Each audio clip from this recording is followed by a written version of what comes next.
हिंदी साहित्य का रीतिकाल जो है वो साहित्य के इतिहास की दृष्टि से देखें तो तीसरा कालखंड है और जिसे 1700 से 1900 विक्रम संवत का समय माना जाता है और इसे उत्तर मध्यकाल, श्रृंगार काल, कला काल, अलंकार काल आदि नामों से भी नवाजा गया है।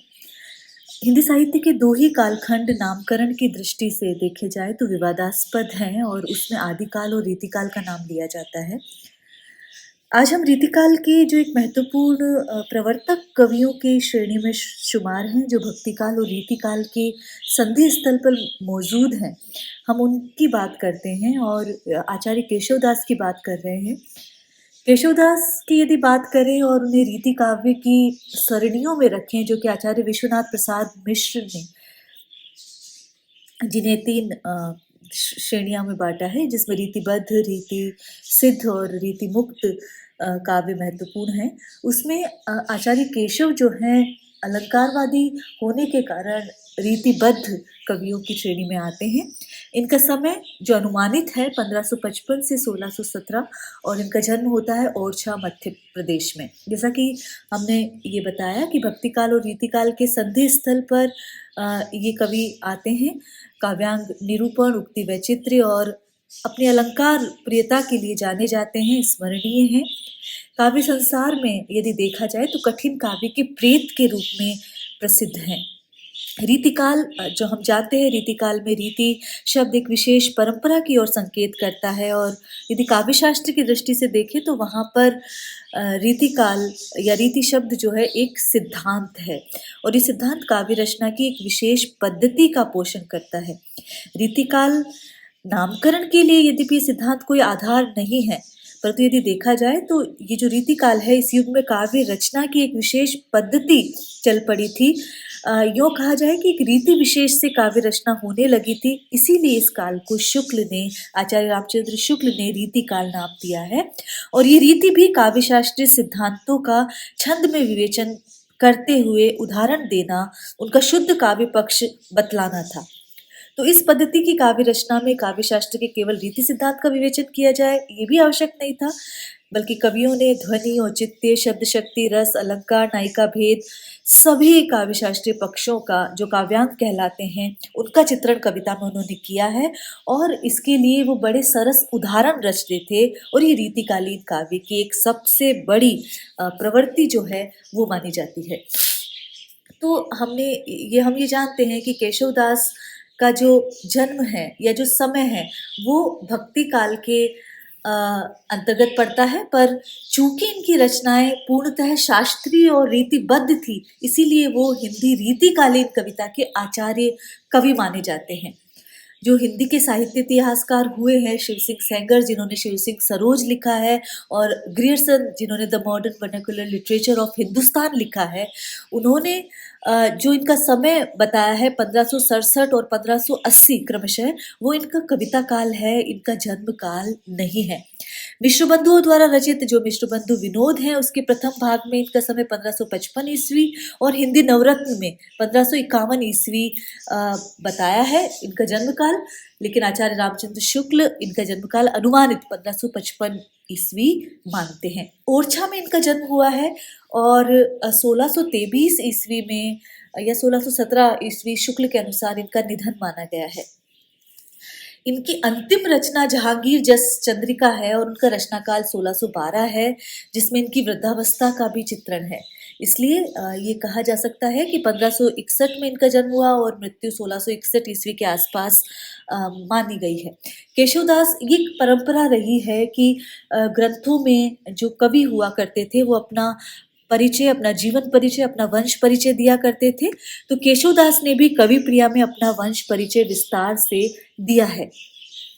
रीतिकाल की यह भी एक प्रवृत्ति है कि जितने भी कवि हुए वो राग दरबारों से जुड़े थे और यह भी कारण है कि विलासिता की वृद्धि थी, राज दरबारों से दार्शनिक तत्व चिंतन का चूंकि पूर्णतः बहिष्कार हो गया था और वहाँ पर भोग विलास की चीज़ें थी, मनोरंजन था।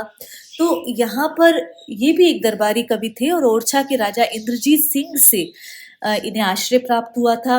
वीर सिंह देव का आश्रय भी इन्हें प्राप्त था और जिन भी विशिष्ट जन से इनका घनिष्ठ परिचय था उसमें अकबर, बीरबल, टोडरमल और उदयपुर के राणा अमर सिंह का भी नाम लिया जाता है।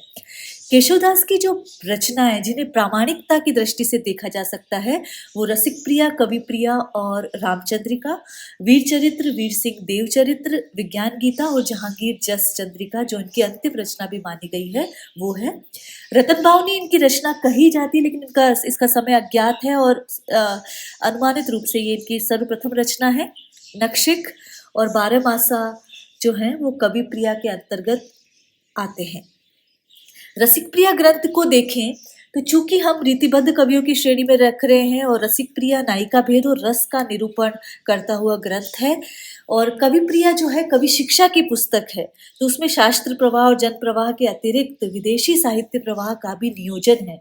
यहाँ एक और बात उल्लेखनीय है कि केशव काफी ख्यात थे और राजस्थान के काफी रचनाकारों ने इनकी रचनाओं का अनुवाद भी किया है। तो रामचंद्रिका में इनकी जो रचना है वो रामकथा वर्णित है, हालांकि प्रबंधात्मकता के गुण से युक्त नहीं कही जा सकती। छंदमाला जो रचना है वो उनके 2 खंड है। जो छंदमाला जैसा कि नाम से है पहले में वर्ण व्रतों का और दूसरे में मात्रा व्रतों का विचार किया गया है और इसके उदाहरण रामचंद्रिका से ही रखे गए हैं चूंकि लक्षण उदाहरण ग्रंथ है। वीर चरित्र में देखा जाए तो वीर सिंह देव का चरित्र चित्रित है। संस्कृत का जो प्रबोध चंद्रोदय नाटक है उसके आधार पर विज्ञान गीता की निर्मिति हुई है और जहांगीर जस चंद्रिका जो इनका अंतिम ग्रंथ माना जाता है उसमें जहांगीर के दरबार का वर्णन है। रतन बावनी में रतन सेन के वीरों चित्त भावों का वर्णन है। केशव ग्रंथावली में इनके जो सभी ग्रंथ है वो आचार्य विश्वनाथ प्रसाद मिश्र ने संपादित किए हैं और हिंदुस्तान अकादमी प्रयाग से 1959 में प्रकाशित कर दिए गए हैं।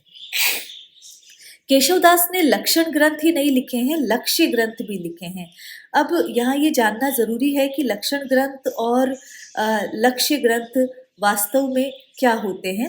तो जब हम देखते हैं कि लक्षण ग्रंथ जो हमने लक्षण उदाहरण ग्रंथों की बात की वो लक्षण उदाहरण ग्रंथ, लेकिन भारत में या भारतीय परंपरा में काव्य या नाटक आदि कृतियों को, ये जो कृतियां हैं नाटक आदि, इनको तो कहा जाता है लक्ष्य ग्रंथ। लेकिन जो सैद्धांतिक ग्रंथ है जो उनके बारे में सिद्धांतों की चर्चा करते हैं कि नाटक के कौन से तत्व हैं आदि, इनकी जो चर्चा करते हैं उन्हें लक्षण ग्रंथ कहा जाता है। तो ये लक्षण ग्रंथ जो होते हैं वो लक्ष्य ग्रंथों के पश्चानुगामी होते हैं, ठीक है। इसीलिए महान कवि इनको चुनौती देके प्रतीत होते हैं। तो यहाँ पर केशवदास जो है लक्षण ग्रंथ भी लिखते हैं और लक्ष्य ग्रंथ भी लिखे हैं, लेकिन लक्ष्य ग्रंथ उनके उतने सैद्धांतिक नहीं हो पाए हैं क्योंकि वहाँ उनका अवधान उतना नहीं गया है। इसलिए ये कहा जा सकता है इनके 3 लक्षण ग्रंथ है, रसिक प्रिया, कवि प्रिया और छंदमाला। रसिक प्रिया जो है उसका आधार ग्रंथ रुद्रभट्ट का श्रृंगार तिलक है और उसमें कामतंत्र भी जोड़ दिया है। केशव का जो काव्य कल्पलता वृत्ति, काव्यादर्श जो ग्रंथ संस्कृत के रहे हैं उनके आधार पर उनकी कवि प्रिया उन्होंने पुस्तक रची है। छंदमाला का आधार संस्कृत का वर्ण रत्नाकर है जो पिंगल ग्रंथ है। पिंगल का तात्पर्य यहाँ छंदों से है। सुरती मिश्र और सरदार कवि ने इनकी कृतियों की टीकाएं लिखी हैं। ये कहा जाता है कि केशव जो है कठिन काव्य के लिए जाना जाते हैं और वो अपने आचार्यत्व को कहीं ना कहीं सिद्ध करना चाहते थे। इसीलिए उनके लिए ये एक उक्ति चल पड़ी कि कवि को देन चाहे विदाई, पूछे केशव की कविताई। तो इनकी रचनाओं के अर्थ जो है वो कठिनाई से कोई विद्व ही पता लगा सकता है, इसलिए वहाँ पर रस नहीं बचता, सहृदयता नहीं बचती और बौद्धिकता जो है वो हावी हो जाती है। इसीलिए आचार्य रामचंद्र शुक्ल संभवतः ये कहते हैं केशव की कविता के संबंध में कि केशव को कवि हृदय नहीं मिला था, उनमें वह सहृदयता और भावुकता नहीं थी जो एक कवि में होनी चाहिए। वे संस्कृत साहित्य से सामग्री लेकर अपने पांडित्य और रचना कौशल की धाक जमाना चाहते थे, पर इस कार्य में सफलता प्राप्त करने के लिए भाषा पर जैसा अधिकार चाहिए था वो केशव के पास नहीं था। साथ ही ये भी कहा जा सकता है कि इनके हृदय में चूंकि सहृदयता नहीं है तो प्रकृति के प्रति उतना राग भी नहीं था जितना कवि के लिए अपेक्षित है। तो कल्पना शक्ति और काव्य भाषा प्रवीण होने पर भी चूंकि केशव पांडित्य प्रदर्शन का लोभ समरण नहीं कर सके, इसीलिए वे कठिन काव्य के प्रेत कहलाते हैं। अगर ऐसा नहीं होता तो शायद वो इस उपमा से बच जाते। तो ये केशव का सामान्य परिचय हमने जाना, केशव को करीब से जाना। आगे आने वाले कालांशों में हम रामचंद्रिका के कुछ पदों का अध्ययन करेंगे। आज के लिए इतना ही। नमस्कार।